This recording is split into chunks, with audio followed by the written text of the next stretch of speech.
Hey everybody, I'm Madalyn Sklar, host of the Social ROI Chat. We had such a great one today. I'm here with our special guest. Please welcome Janet Murray. Janet, welcome to the Social ROI Chat. Thank you so much for having me. It's a little late over here in the UK. It's actually 11:20. So luckily, so we're good. Yeah, it's pretty late over there in the UK. So I really appreciate you coming on and being here with us. We had a great topic today, how to boost your Twitter engagement. But before we dive in, can you tell everybody a little bit about yourself? How I generally introduce myself is I say that I help small business owners to get better marketing money. So I mainly work with small business owners in the UK, but also to help them with their online marketing, so blogging, email, social media, and the best because actually my background is journalism. So I spent 18 years writing and editing for newspapers over in the UK, like the Guardian. Everything I do is kind of very traditional media, but I'm a big starting as a journalist, as a kind of news platform. So it's been exciting to see how it has changed during the time I've been. Yeah, you're cutting in and out really bad. I don't know why, because it was fine right before we went live. Can you do me a favor and just refresh your browser so we can see if that fixes it? Because I don't know why it's so bad all of a sudden. Is that okay? Do you mind? Possibly. Hang on. Okay. Okay. Like yeah, okay. Sorry about that, everyone. It was totally fine before we went live. Like everything was fine. And so I gotta love technology. So hopefully a quick refresh will fix it. So thank you for being here. Hello to Kevin. Good to see you. And I don't know what happened. It's interesting having this happen 2 weeks in a row. Sometimes it makes you wonder about the technology we're using. But everything was fine, right? Until I hit the button to go live. So anyway, I'm really excited about having Janet as our guest today. She is a really incredible person. She does so many different things. She keynote speaks all over the world. She's getting ready to come over to the US. She's going to be speaking at Inbound, which is a huge conference, which is a really big deal. And she speaks at a lot of conferences and events over in London. She puts on events herself, which I think is so amazing. She hosts a really awesome Twitter chat called Content Hour. I've been a guest on it. It is an excellent Twitter chat. If anyone's looking for a new one to go check out, Content Hour. She also hosts a podcast and is one of my favorite podcasts. And she shares all kinds of information on social media, marketing, PR, and I highly recommend it. So, we're still waiting for her to return. So what we'll do in the meantime, we'll talk a little bit about the chat. I can go through some of the questions and answers. I'm figuring that maybe she's having to reboot her computer or something. Anyway, our topic today, how to boost your Twitter engagement, the cheat sheets. And Gina is perfect to have for this because she knows a lot. She's one of those people who really knows her stuff. She's been doing what she's been doing for many, many years. So it is really awesome to have her join us today and share her wisdom.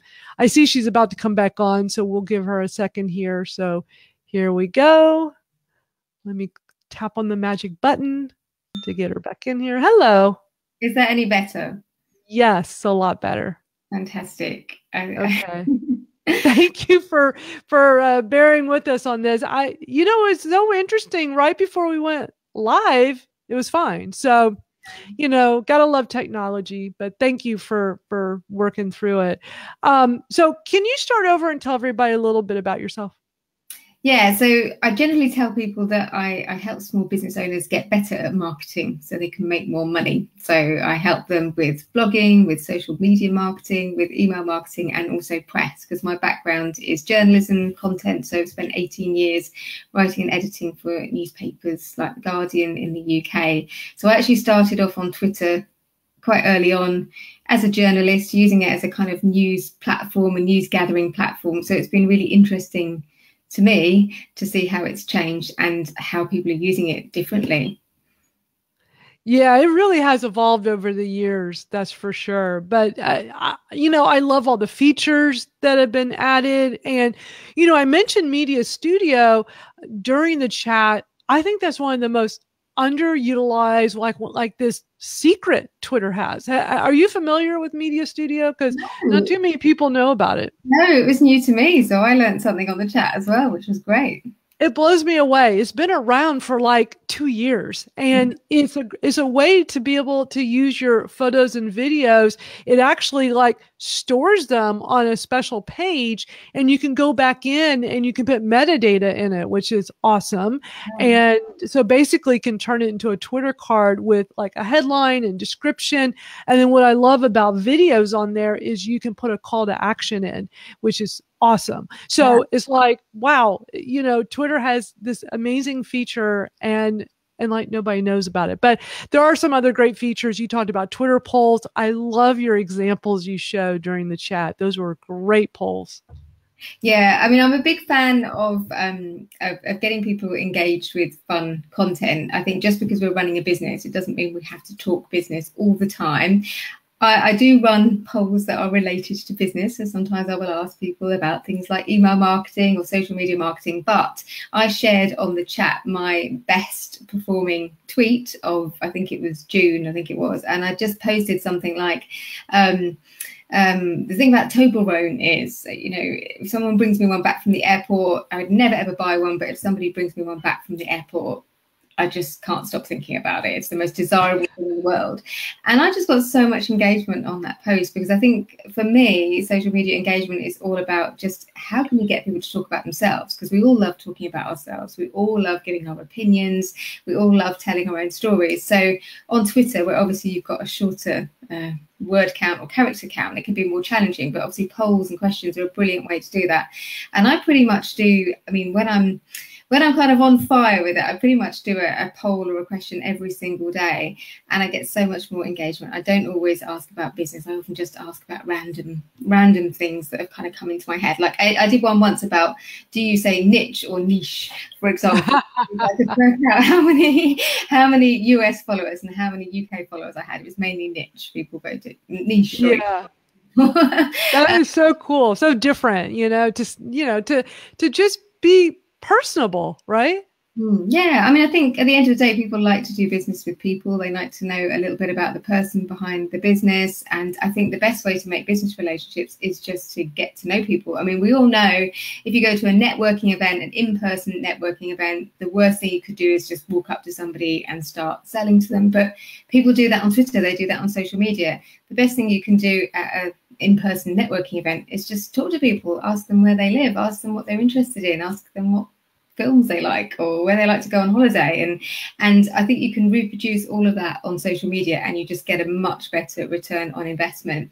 And I'm also a big fan, I shared some examples of just kind of one of my kind of mottos is everything is a content opportunity. So I'm literally like walking around snapping things that I see, and I think if I find it interesting and it piques my curiosity, and I think other people might, the kind of thing I might share on my personal Facebook wall, basically, I'll just post that on Twitter and ask people what they think. I use tools like Snapseed to quickly add graphics or headers or whatever.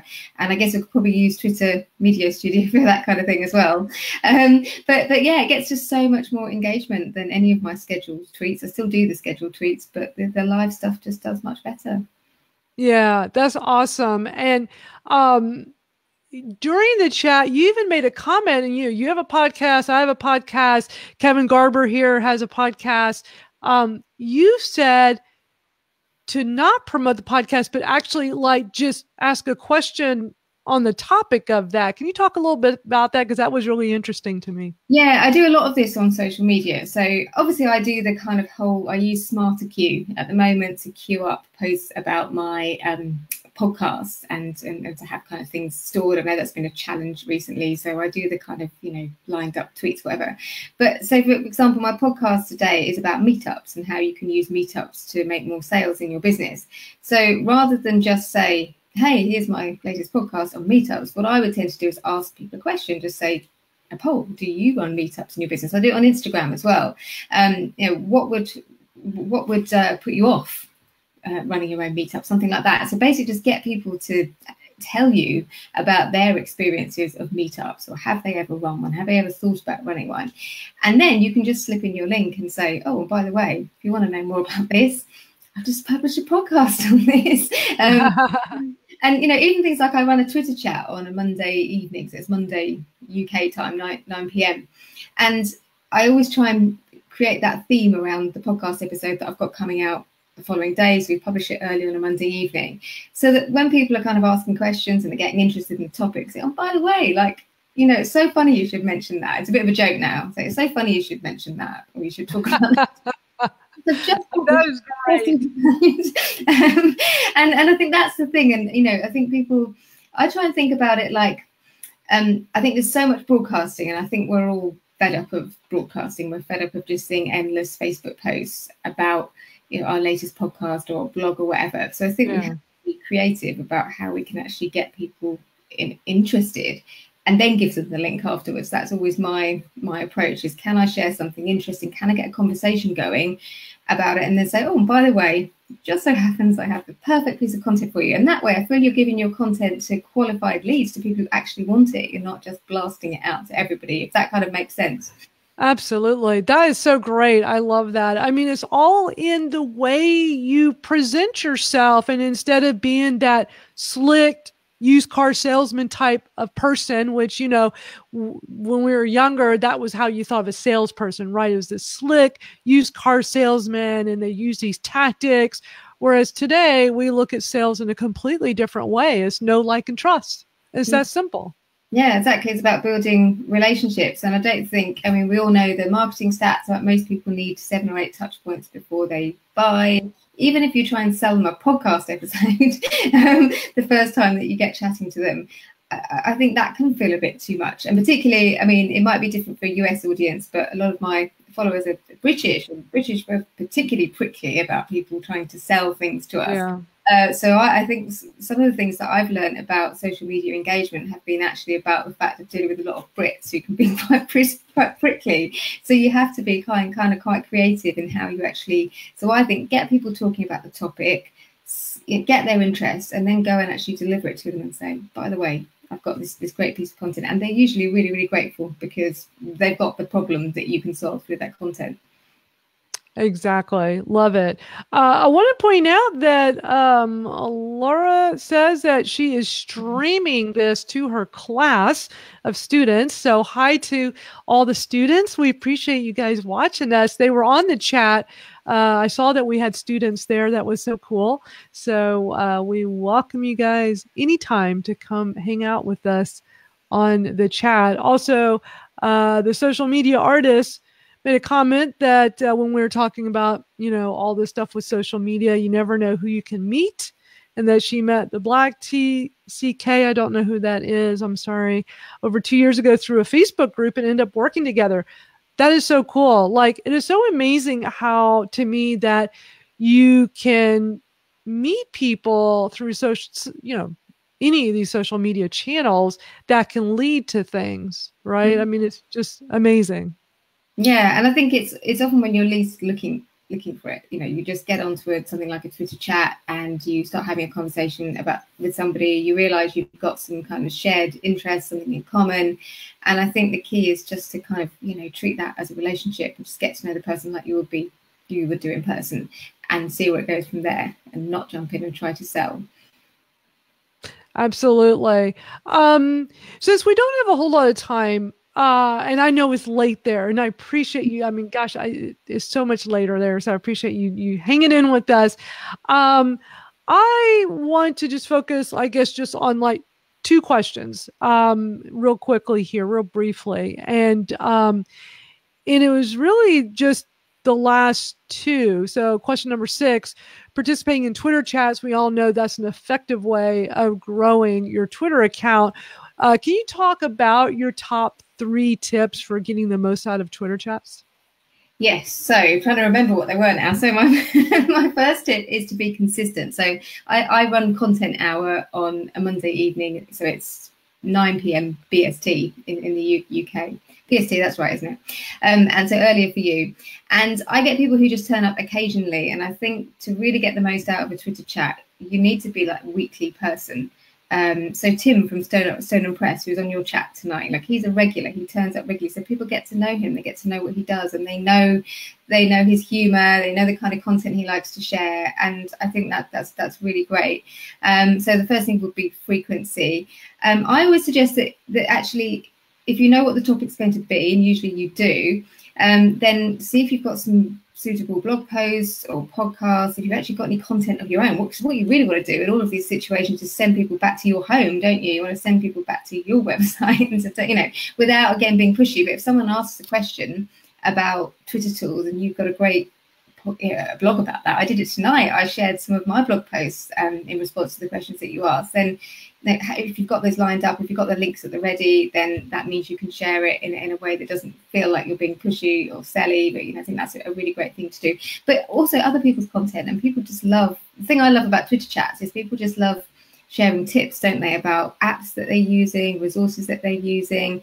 So, you know, even thinking about recommendations for apps and resources and tools, I always have a question about apps, tools and resources in my Twitter chat, because I know people love sharing their tips. And I think the last thing was about, I think I'm remembering this rightly, was about just being friendly and just being a nice person to know, getting to know people, not jumping in and trying to sell to people, just focusing on building relationships. And that's really what works for the people who take part in my chat. And I just see some, I'm sure you see it as well, Madalyn, but you see some amazing collaborations. Like people will just suddenly go, oh my God, we could work on that together. Or let's set up a Skype call, or let's, you know, just through a page that happens on Twitter. And it's like magic, isn't it? It really is. I mean, to me, that is like the best thing to see is when you see some people in the chat and they become pals and they go do things together. It always warms my heart when I see that on any of the chats that I run. So I know you can totally relate to that. Those are all really great tips. So thank you for sharing that. And the last question, question number 7, which I just love this question, you know, with the media, they're increasingly including tweets in their stories, which is so great. So what are some tips? And these don't have to be your exact things you tweeted earlier. I just wanted to have more of a conversation now over here in the live stream. So what are some tips for people who want to maximize their opportunity to have their tweets featured in the media? Yeah, well, first of all, I'm sure that people who are taking part in the chat don't need any of convincing of this, but I sometimes with my clients, I have to convince them why they need to be on Twitter. But if you want to connect with journalists, traditional media people, they are on Twitter and they're so accessible. They're just a couple of clicks away. So it's a great resource for you. But in terms of getting found, I mean, as a journalist myself, I used to use Twitter all the time. If I was working on a story, on a breaking news story or on a particular theme, the first thing I would do, if I was looking for somebody to talk to, an expert or a case study, so somebody's experience, whatever it was about, I'd just go in the search bar and I would just put in some key terms. So if I was doing a story on you know, changes to Facebook privacy rules or something like that, I would just probably type that into Twitter and see who came up. So I think that's really important. So just thinking about what a journalist or media outlet would find if they were searching for a particular term.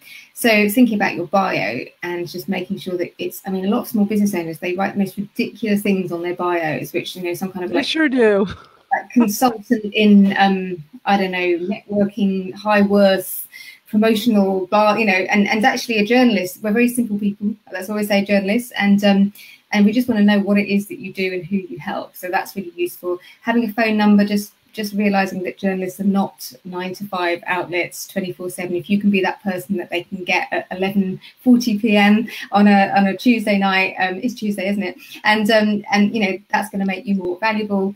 But also, I talked about having good quality images and video. I'm not saying you have to be a pro.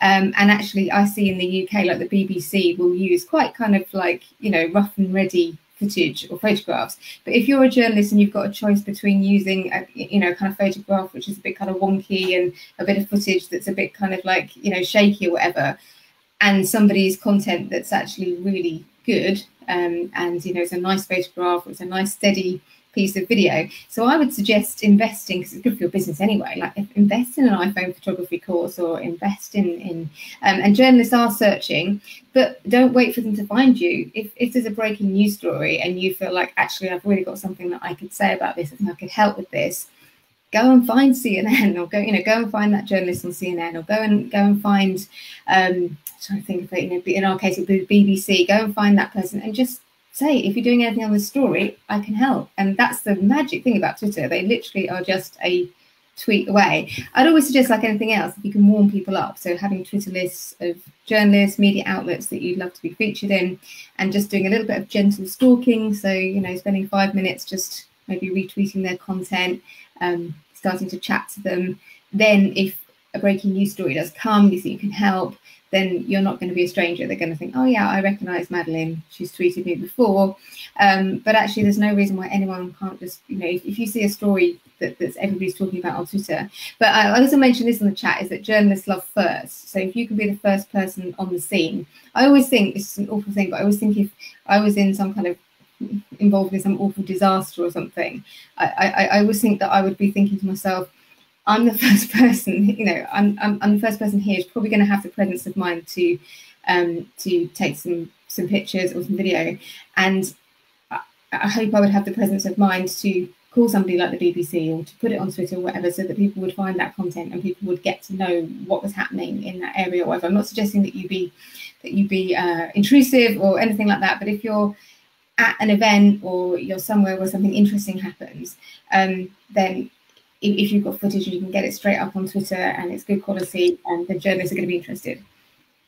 Right. You know, that reminds me of a story. I had a really good friend of mine that was on an airplane when there was an outburst. You know, you always hear these stories about the outbursts on the plane, and then you got somebody's footage that's used. So what my friend did is, you know, she pulled out her phone and filmed it, and person was being escorted right down by her, and she posted on her Twitter, and then I guess the journalists are now looking, right? I guess they're searching to see who's talking about this. And then when they see the video, and I just remembered watching throughout the day her being contacted, because I would go look at her Twitter, and then you would just see underneath the post, like journalist after journalist after journalist, like, hey, is this your video? Can I have permission to use it on this station?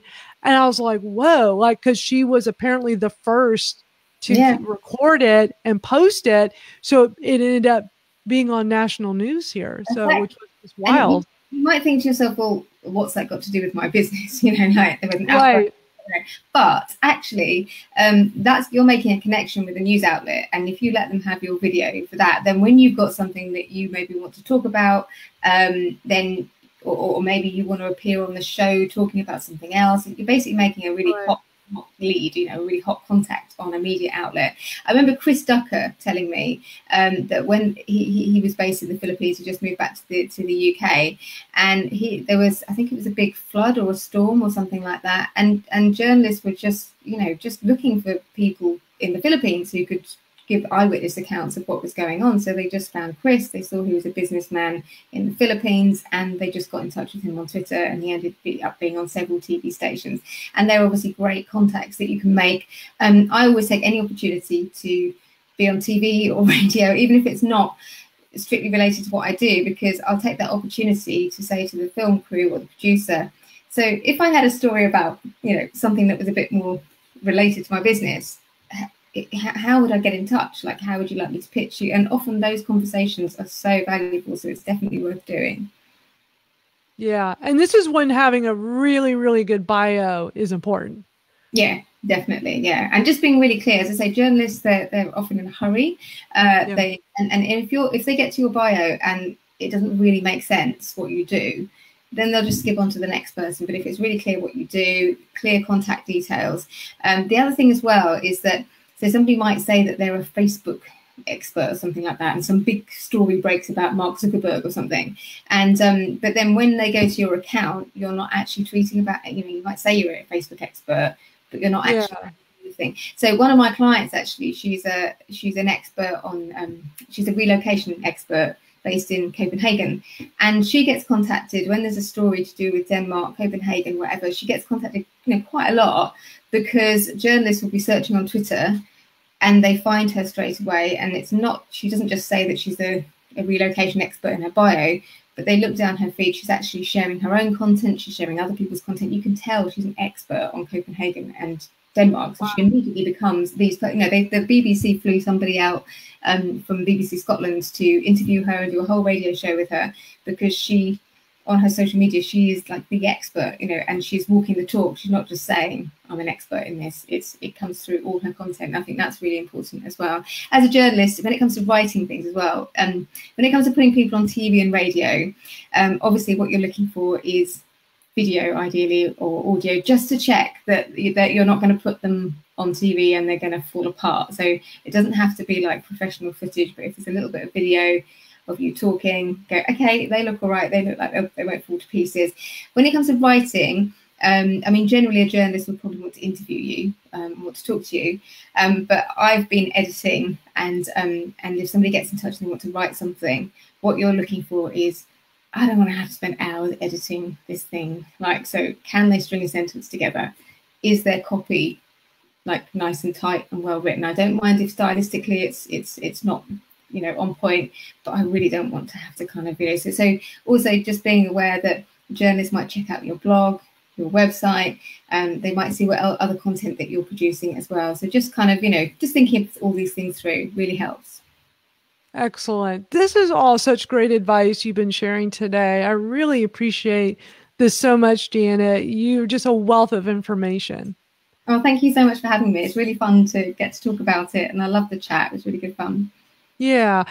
So what are the best ways for people to get in touch? Obviously, your Twitter, I'm going to post it here in Facebook. How else can they get in touch?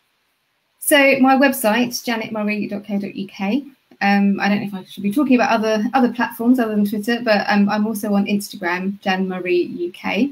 I'm also on Facebook, Janet Murray UK as well.